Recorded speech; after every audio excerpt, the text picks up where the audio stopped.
Olá, meu amigo, minha amiga, sejam todos bem-vindos aqui no nosso canal Degustação Teológica.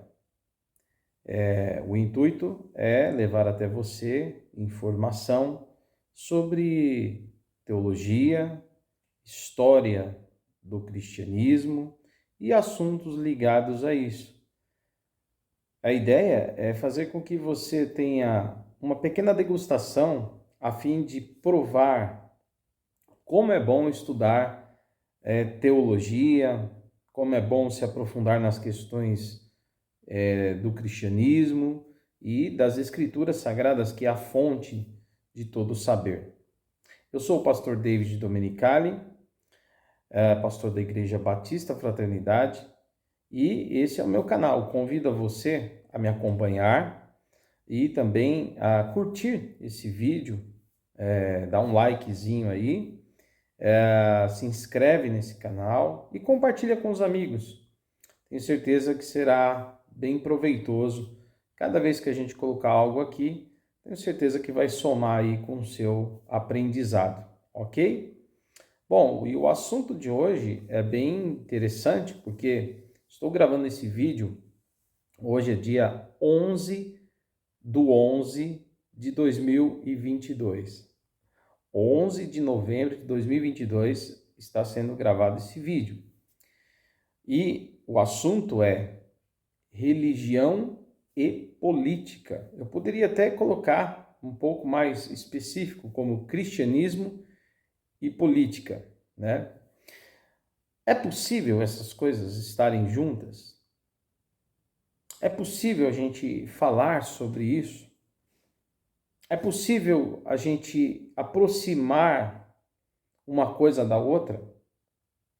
E é aqui nesse vídeo que você vai se surpreender com coisas que talvez você não saiba.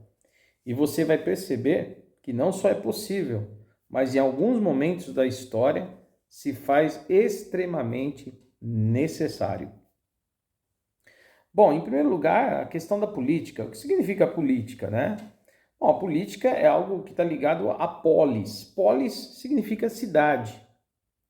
Ou seja, todo o cidadão que precisa estar inteirado daquilo que acontece na vida cotidiana da sociedade, ele precisa se envolver com grupos de pessoas para discutir sobre estas questões. Ou seja, as questões que envolvem a sociedade, as questões que envolvem o lugar onde ele vive, a cidade aonde ele vive. Polis é cidade. Por isso que fazer política é discutir as questões importantes da cidade, na sociedade que ali está.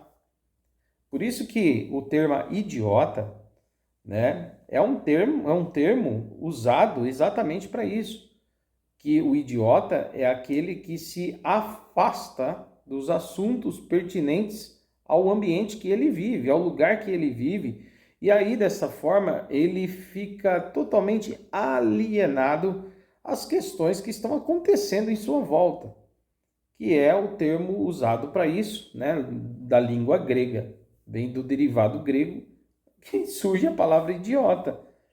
Hoje em dia virou uma ofensa, né, quando alguém fala seu idiota, né, dá uma ideia de alguém burro, alguém, né, que não tem intelecto, mas não, a origem da palavra tem a ver com aqueles que não se interessavam pelos assuntos da polis, né, os que não queriam saber de política. Ah, política, quero saber. Ele era chamado de idiota, ou a pessoa que não tem nenhum interesse em saber aquilo que acontece na cidade em que ela vive, mesmo que isso possa prejudicá-la, tá certo? A pessoa se torna alienada. E no nosso tempo, infelizmente, tem muita gente alienada, ok? Eu acho que esse vídeo vai servir também para alertar você, que até hoje tem achado que por ser um religioso, uma religiosa, não deve se envolver com a política. Isso é uma mentira que foi construída, né, ao longo do tempo de uma maneira muito errada, chegou aos nossos ouvidos e em muitas igrejas e lideranças abraçaram essa ideia, tá bom? E não é exatamente isso que a Bíblia nos ensina, tá certo? Ah, bom, então isso é política, é fazer política, é se preocupar, se envolver, discutir as questões da sociedade em que se vive na sua cidade, a polis. Agora, religião. Religião é um termo usado também, né, que mostra a ideia de o homem buscar estar ligado a Deus, portanto é religar, né? Então é a busca de Deus, aliás, a busca do homem por Deus, né? Ou em temas que envolvem Deus. É estar sempre se religando ao divino, ao sagrado, né? Ao transcendental. Então, cada um, né, que vive na polis, cada pessoa que vive na cidade, ela é também uma pessoa religiosa. Claro que tem os ateístas, né? Mas a grande maioria tem uma religião. E não necessariamente é a religião cristã. É que em alguns países, em alguns lugares, a religião cristã, ela é predominante, né? Seja católicos, protestantes ou evangélicos, né? Mas são em grande maioria, né, em muitos países. Mas tem países, por exemplo, onde a maioria é islâmica, né, de fé islâmica. Tem países que a maioria é de fé judaica. Né? Existem lugares, né, principalmente em alguns lugares da África, por exemplo, não toda ela, tem muitos lugares da África, né, que nós temos pessoas, lugares que são cristãos, que dominam sim, que predominam, né, o número de cristãos. Temos lugares que são islâmicos, lá na África, né, que predominam. E temos também religiões de matriz africana, né, que também em muitas regiões predominam. Então, cada região do mundo, né, cada país, cada lugar, cada cidade tem a sua predominância no que diz respeito ao número de pessoas que seguem determinada religião. Então, na polis, tá, na cidade, existem religiosos. E nenhum religioso deixa de estar na polis. Por isso que nenhum religioso deve se afastar da política. Tá bom? Então, as pessoas precisam ser religiosas, mas também precisam se envolver com a política. Não tem como.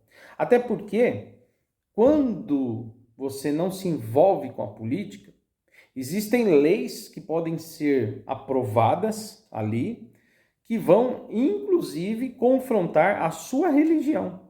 Inclusive, irão trazer problemas para a sua fé. É por isso que a igreja não pode ficar alienada. Ela não pode ficar afastada das questões que envolvem a polis. Porque o assunto da polis, os rumos que a cidade, o estado vai tomar, tem muito a ver com o que vai acontecer com a igreja, por exemplo, falando do cristianismo, né? Ou o que vai acontecer com as religiões de modo geral, ou o que vai acontecer com as famílias que frequentam a igreja. Então, não dá para separar uma coisa da outra, queridos. Tá bom? Assim, o que não pode acontecer é a gente fazer um estado teocrático, onde uma religião predomina e ela tem poder sobre as demais religiões e ela passa a perseguir outras religiões, sendo ela uma lei absoluta, uma religião absoluta. Aí seria um regime teocrático, como existem países que ainda são assim, né? Tem países árabes, por exemplo, né? Que tem ali o islamismo como religião oficial e ali o cristianismo é proibido de ser, por exemplo, professado, né? As pessoas não podem ser cristãs.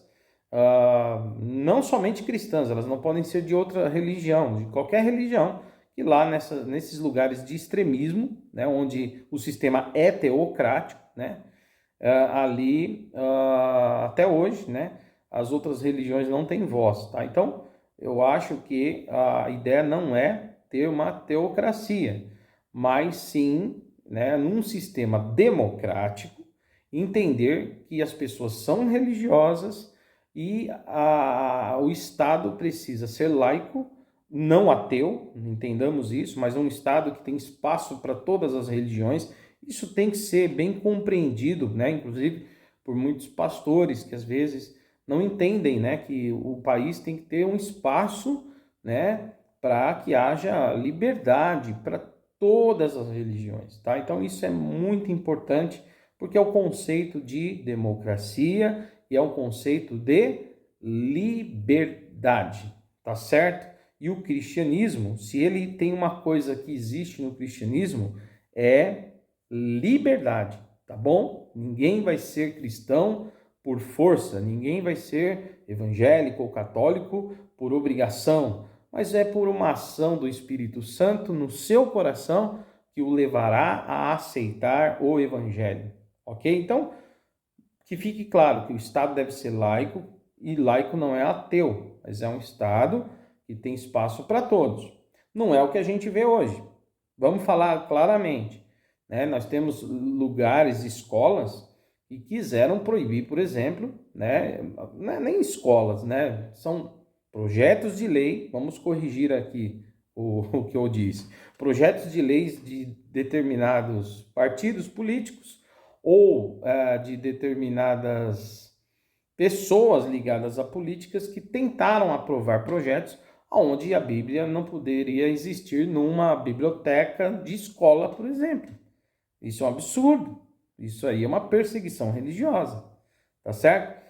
Eu vi, ninguém me contou, eu vi com meus próprios olhos escolas em que, por exemplo, um coral evangélico não tinha espaço, porque, segundo eles, eles não queriam trazer religião para dentro da escola, né? Já que o coral é evangélico e é cristão e ia cantar louvores que falam de Jesus.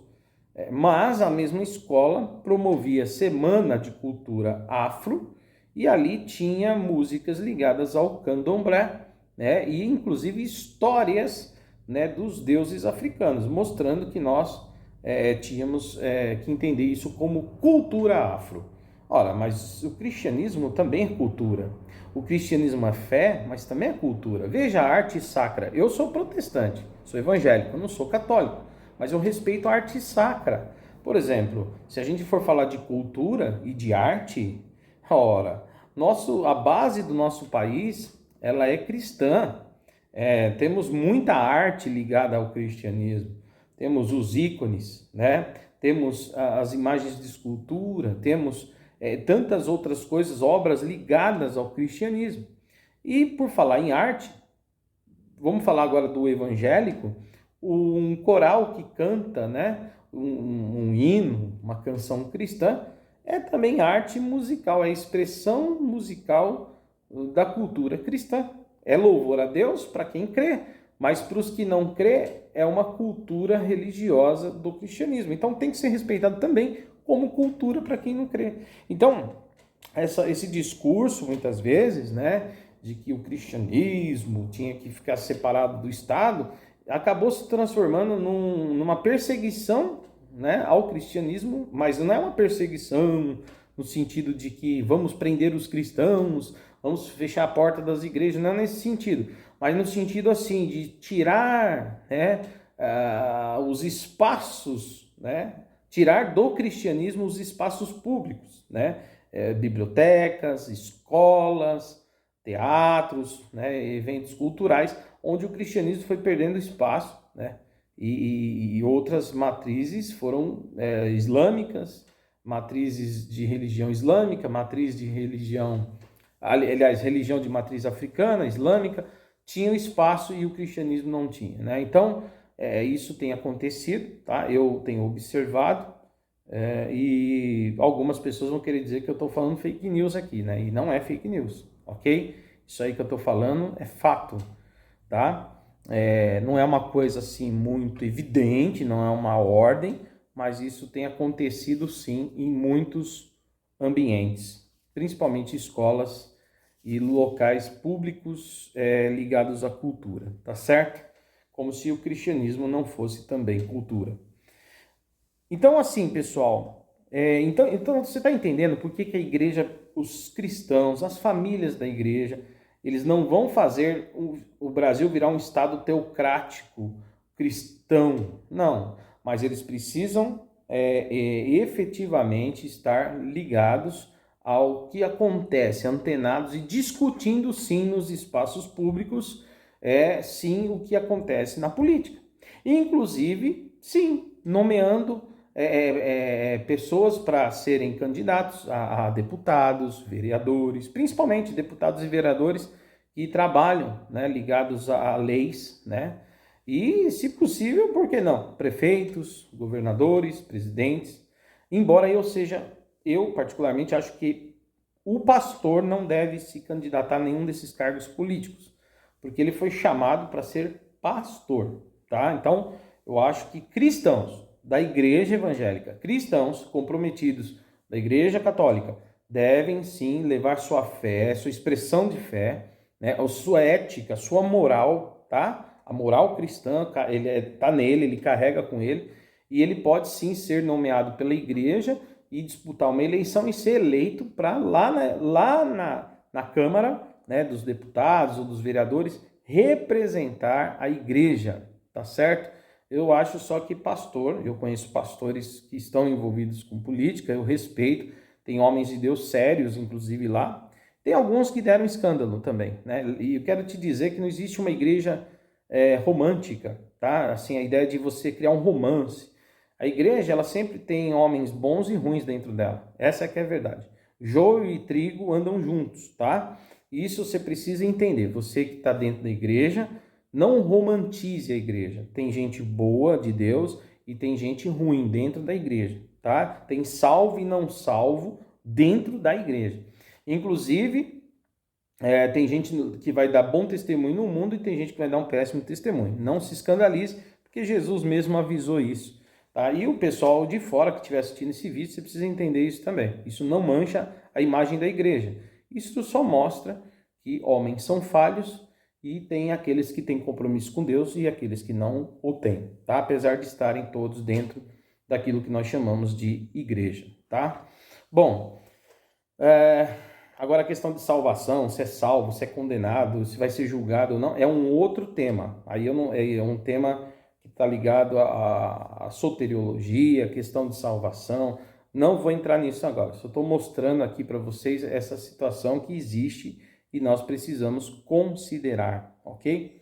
Então, eu quero mostrar para você, historicamente, que a igreja, ela nunca ficou afastada da política, como alguns dizem. Eu vejo assim, alguém dizer, mas pastor, nos evangelhos,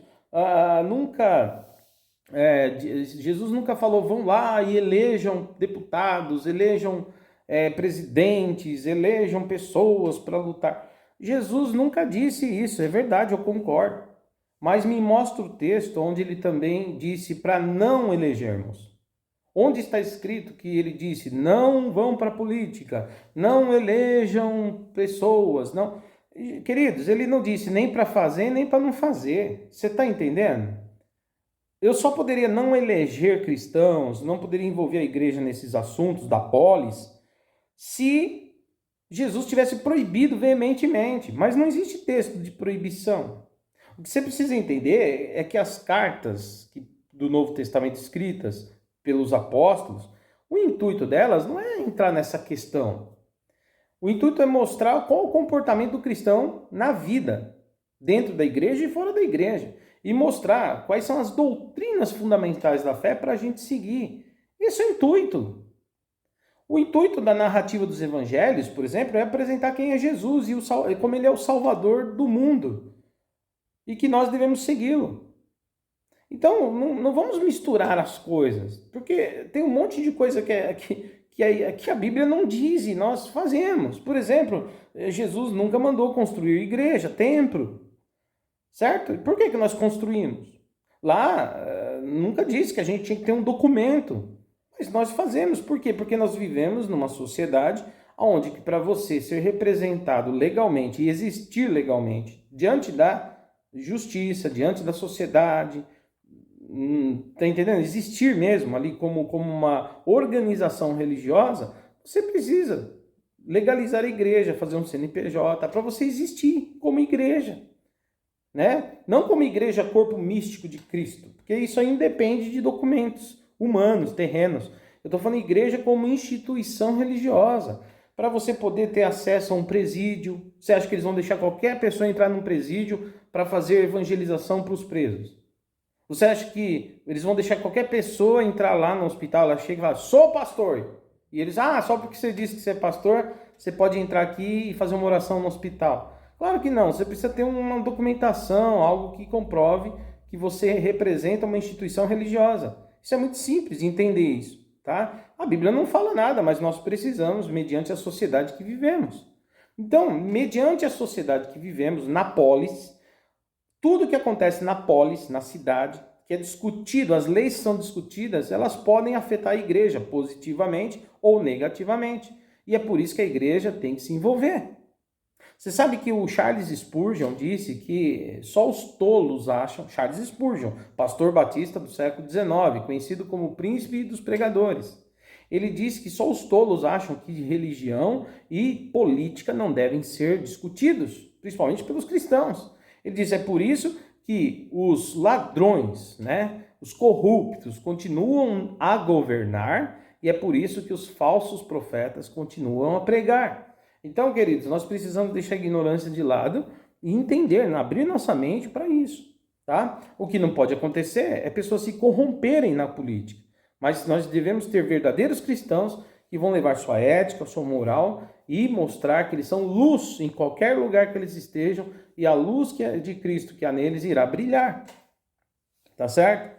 Quem se corrompe na política, se corrompe na empresa, se corrompe em qualquer lugar. Essa que é a verdade. Eu estou com um livro aqui chamado História do Cristianismo, de Bruce Shelley, professor Dr. Bruce Shelley. É verdade que, infelizmente, né, quando o Constantino ele abraça a ideia do cristianismo e ele dá um passo importante para que a igreja ganhe certos poderes, lá no Império Romano ainda, né, estou falando isso lá no século IV, tá certo? É verdade que com o crescimento e o poder da igreja, muitos clérigos se corromperam, infelizmente, né, pelo poder, pela fama. Isso acontece mesmo. Mas a igreja, esse envolvimento da igreja com o Estado, esse envolvimento da igreja, que muitos criticam, né, com a política, foi ruim de todo? A resposta é não. Infelizmente, homens se corromperam, infelizmente, usaram do poder que não deveriam usar. Mas isso trouxe um benefício para o mundo como um todo, para muitas pessoas. Aqui nesse livro que eu acabei de mostrar, eu estou com ele aberto aqui, vou ler para você, Dr. Shelley. Ele fala o seguinte, aqui na página 114, ele fala, quando Constantino assim, ele deu certa liberdade e alguns poderes à igreja, o que aconteceu? Olha a influência da igreja sobre Constantino, né? Olha o que aconteceu, a influência da igreja no pensamento de Constantino. O que ele fez? Ele aboliu as execuções por crucificação. Era uma morte romana cruel. E ele tirou esse tipo de crucificação. Por quê? Porque Cristo foi crucificado. E ele viu como que é terrível isso, né, na vida de uma pessoa. Então ele aboliu, falou, a partir de hoje não tem mais crucificação. Por causa do cristianismo. O cristianismo afetou a política. Quer ver o que mais aconteceu? Ele suspendeu as batalhas dos gladiadores, tá?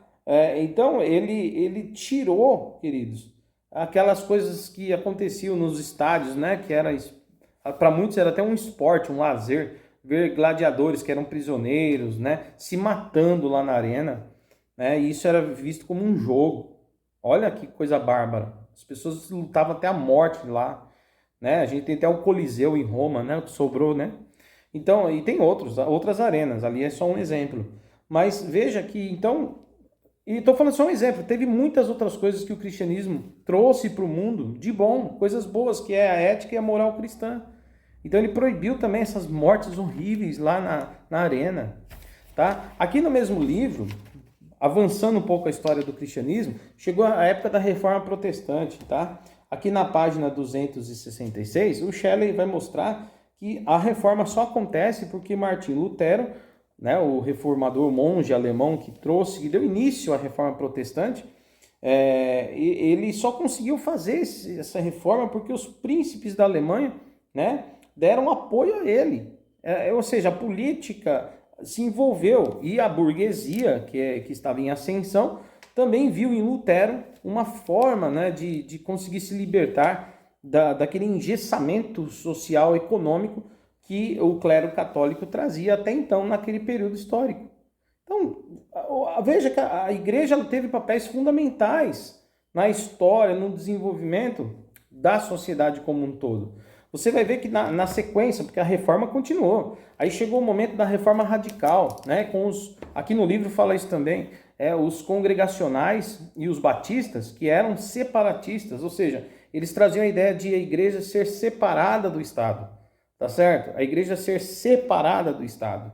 Então, que você entenda, meu querido e minha querida, que se a partir do movimento batista, dos movimentos da igreja congregacional que eram separatistas, é a partir daí que o Estado e a igreja se separaram, né? E a igreja passou a ter liberdade a partir desse legado deles, tá? Que aí isso afetou o mundo, tá? As igrejas, o mundo, e aí houve uma ideia de que a igreja tinha que caminhar, ela estava dentro da esfera do Estado, mas o Estado não podia mais controlar a igreja, o Estado não podia mais dizer o que a igreja fazia, porque antigamente o Estado, né, ele podia nomear os bispos, ele podia nomear, escolher quem seriam os pastores. A igreja também podia chegar lá, por exemplo, e dizer se o rei fazia isso ou não fazia aquilo. Quer dizer, a coisa ficava meio bagunçada, né? Lógico que não era uma democracia, era um outro sistema, né? Democracia é uma coisa moderna, uma coisa nova, né? Nós temos aí pouco tempo de democracia no mundo, principalmente no Brasil, né? Então, mas lá a gente vê como o cristianismo ele vai afetar a história. Então, todos esses homens, todo o movimento da história, tudo que a gente vê acontecendo, né? O surgimento das universidades que nós conhecemos hoje, essas universidades que a gente conhece, foi o catolicismo que trabalhou para acontecer. Né? E temos muitas outras coisas onde há um envolvimento da igreja com as questões da polis, ou seja, da política, tá certo? Então, meu querido, minha querida, esse vídeo é a primeira parte que eu estou mostrando para você, dados históricos, é a primeira parte sobre cristianismo e política, tá? Para mostrar para você que a igreja não pode ser alienada. A igreja, ela tem que entender que o Estado é laico, mas ela tem sim que estar lá para discutir o que acontece na sociedade, pensando no que é o melhor para a sua família, porque a igreja é composta de famílias, de cidadãos. Aliás, o que faz da gente, que faz de mim ser eu um cidadão, né? O que me faz ser um cidadão? O que faz você, minha irmã, que está assistindo esse vídeo, ser uma cidadã? Justamente isso, você participar dos assuntos da cidade onde você está. Você ter um CPF, né? Um RG, né? Você pagar seus impostos, você contribuir para que as benfeitorias em comunidade sejam realizadas através do pagamento dos impostos que você contribui mensalmente. Então você tem dever e direito de se envolver sim com as questões do Estado e também no que tange ou no que diz respeito à tua fé, porque querendo ou não, dependendo quem está governando, pode sim afetar o que nós vivemos em nossa igreja, em nossa religião, seja ela qual for. Então, não sejamos ignorantes, ok? E vamos pensar direitinho que política e religião estão separadas até um certo ponto no que diz respeito a doutrinas, mas nas discussões que têm a ver em comum para a sociedade, elas estão juntas. Próximo vídeo eu vou falar sobre a questão da política, parte 2, tá? Mas sobre o comunismo e o socialismo. O cristão pode ser comunista e socialista? E pegando um gancho, o que está acontecendo aqui no nosso país em 2022? Próximo vídeo, Eu espero que você assista também. Curte, compartilha esse vídeo, manda para um amigo seu, tá? Divulga aí, ajuda a gente também. Deus te abençoe ricamente e assista o próximo vídeo falando sobre política e comunismo. Cristianismo, ok? Abraço!